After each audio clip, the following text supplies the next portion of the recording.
Hello everyone. आज हम फिर से आपके सामने यूजीसी नेट हिंदी के कुछ बेहतरीन प्रश्न आपके सामने लाने के प्रयास कर और आज कुल प्रश्न हम 50 देखेंगे जो बहुत ही बेहतरीन प्रश्न हैं। तो आशा करता हूँ ये प्रश्न आपको बहुत लाभान्वित करेंगे अगर आप इस वीडियो को अंत तक बने रहें।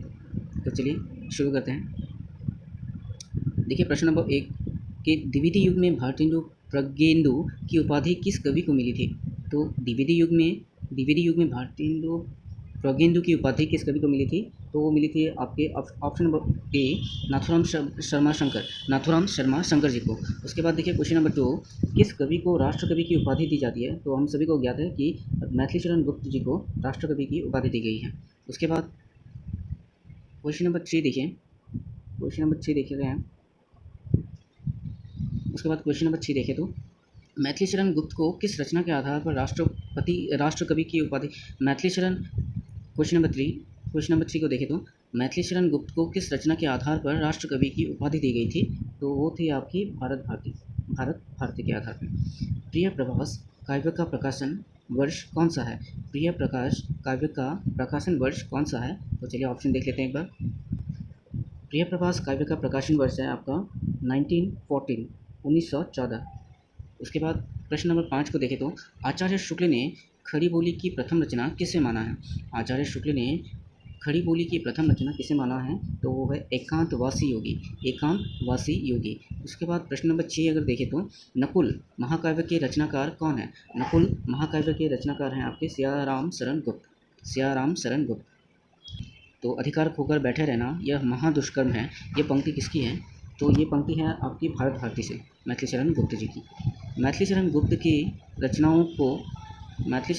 रचनाओं को प्रकाशन वर्ष के आधार पर सही क्रम में रखना है। तो बहुत ही इंपॉर्टेंट क्वेश्चन है, ऐसे क्वेश्चन आपको देखने को मिलेंगे यूजीसी नेट में। तो सबसे पहले देखिए उसमें भारत भारती, साकेत, यशोधरा और द्वापर। भारत भारती, साकेत, यशोधरा और द्वापर। उसके बाद आगे बढ़े तो वृत्त संहार किसकी रचना है। तो वृत्त संहार आपकी रचना है वो मैथिलीशरण गुप्त जी की है।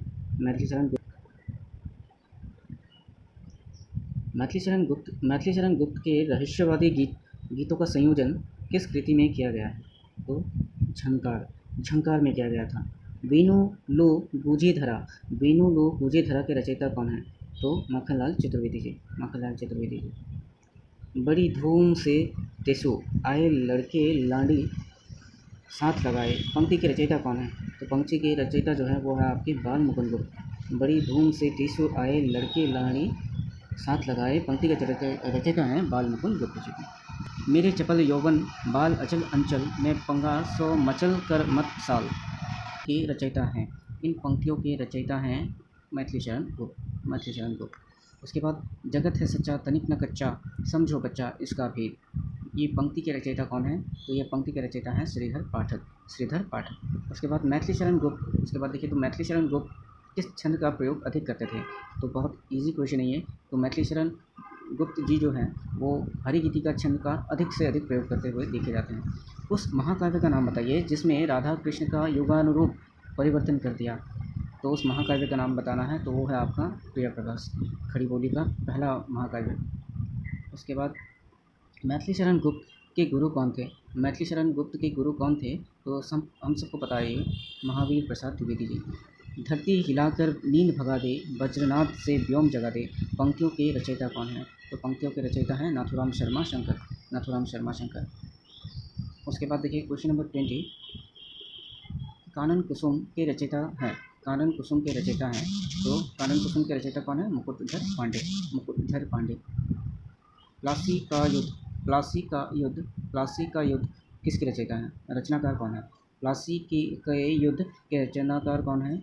तो मैथिलीशरण गुप्त। सुमन किसकी काव्य रचना है। तो सुमन जो है महावीर प्रसाद द्विवेदी जी की काव्य रचना है।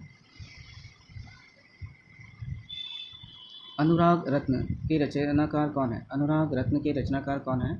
तो अनुराग रत्न के रचनाकार हैं आपके नाथुराम शर्मा शंकर जी।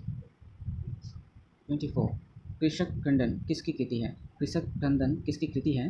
तो कृषक क्रंदन आपकी गया प्रसाद शुक्ल स्नेही जी की कृति है। उसके बाद है कविता कलाप के रचनाकार हैं कविता कलाप के रचनाकार हैं महावीर प्रसाद द्विवेदी। नामक रचना के रचयिता कौन है? तो गया प्रसाद शुक्ल स्नेही। गर्भरंधा रहस्य किसकी कृति है? तो ये नाथुराम शर्मा शंकर जी की कृति है।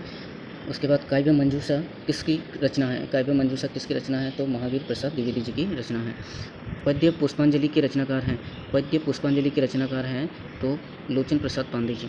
लोचन प्रसाद पांडे जी। राष्ट्र भारती किसकी रचना है? राष्ट्र भारती किसकी रचना है? तो ये रामचरित उपाध्याय जी की रचना है। उसके बाद पद्म प्रसून किसकी रचना है? पद्म प्रसून किसकी रचना है? तो वो हरिओत जी की रचना है। यह हरिओत जी की रचना है। उसके बाद आगे बढ़े तो पथिक पथिक नामक रचना किसकी है? राम नरेश त्रिपाठी जी की। पथिक नामक रचना किसकी है? तो राम नरेश त्रिपाठी जी की है। हिमकिरीटिनी के रचनाकार कौन है? हिमकिरीटिनी के रचनाकार हैं आपके माखनलाल चतुर्वेदी। उसके बाद वसंत वियोग के रचयिता हैं? वसंत वियोग के रचयिता हैं तो वसंत वियोग के रचयिता हैं राय देवी प्रसाद पूर्ण। हिम तरंगिनी किसकी रचना है? हिम तरंगिनी किसकी रचना है? 35 माखनलाल चतुर्वेदी। स्वप्न किसकी कृति है? स्वप्न किसकी कृति है? तो राम नरेश त्रिपाठी जी की है। राम नरेश त्रिपाठी जी की है। वैदेही वनवास। वैदेही वनवास किसकी रचना है? तो हरिओत जी की रचना है। समर्पण समर्पण और माता रचनाएं किसकी हैं? समर्पण और माता रचनाएं किसकी हैं? तो वो है माखनलाल चतुर्वेदी जी की। मौर्य विजय नामक रचना के रचयिता हैं? मौर्य विजय रचना के रचयिता हैं 39। क्वेश्चन नंबर 39 का आंसर होगा सियाराम शरण गुप्त। मौर्य विजय। उसके बाद आगे बढ़े तो त्रिधारा। त्रिधारा के रचयिता कौन है? यह रचनाकार कौन है? तो सुभद्रा कुमारी चौहान। सुभद्रा कुमारी चौहान। रेणुका नामक किसकी रचना है? रेणुका किसकी रचना है? तो आपकी दिनकर जी की। दिनकर जी की रचना है।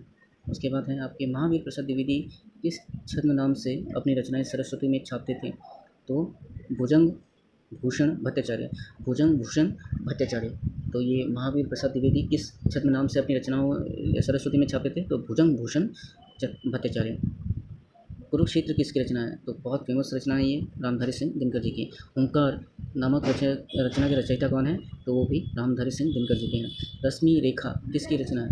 रश्मि रेखा किसकी रचना है? तो बालकृष्ण शर्मा नवीन जी की। हल्दी घाटी के रचनाकार हैं राम नारायण पांडे। उसके बाद कश्मीर सुषमा। कश्मीर सुषमा के रचनाकार हैं श्रीधर पाठक जी। श्रीधर पाठक जी। उसके बाद कानन कुसुम। कानन कुसुम के रचयिता हैं मुकुटधर पांडे। मुकुटधर पांडे। मुकुटधर पांडे। उसके बाद है गुप्त का वह काव्य जो राष्ट्रीय भावना और हिंदुस्तानी दृष्टिकोण की अभिव्यक्ति करता है तथा राष्ट्रीय सांस्कृतिक चेतना को जगाने में अपनी असमानांतर लोकप्रियता रखता है। बहुत ही इंपॉर्टेंट क्वेश्चन है ये और इसका आंसर होगा भारत भारती, जो राष्ट्रीय भावना और हिंदूवादी दृष्टिकोण को अभिव्यक्त करता हुआ राष्ट्रीय सांस्कृतिक चेतना को जगाने का काम करता है। उसके बाद क्वेश्चन नंबर 50 आज का आखिरी क्वेश्चन है। कालक्रम अनुसार बताइए। तो सबसे पहले आएगा हेमंत, उसके बाद रंग में भंग, उसके बाद भारत भारती और उसके बाद साकेत। तो हेमंत, रंग में भंग, भारत भारती और साकेत। तो ये थे आज के कुछ बेहतरीन प्रश्न जो द्विवेदी युग को टारगेट करके रखा गया था। तो द्विवेदी युग को पढ़ रहे हैं तो अभी इन क्वेश्चन का आंसर आप सॉल्व करके देख सकते हैं कि क्या आपने सब कुछ कवर किया या अभी भी कुछ छूटा हुआ है। और इसी तरीके की वीडियोस देखने के लिए आप इस चैनल पे बने रहें। हम समय समय पे आपका ऐसे वीडियोस लाते रहेंगे। तो चैनल को सब्सक्राइब करके आप अपना कमेंट दे सकते हैं। धन्यवाद।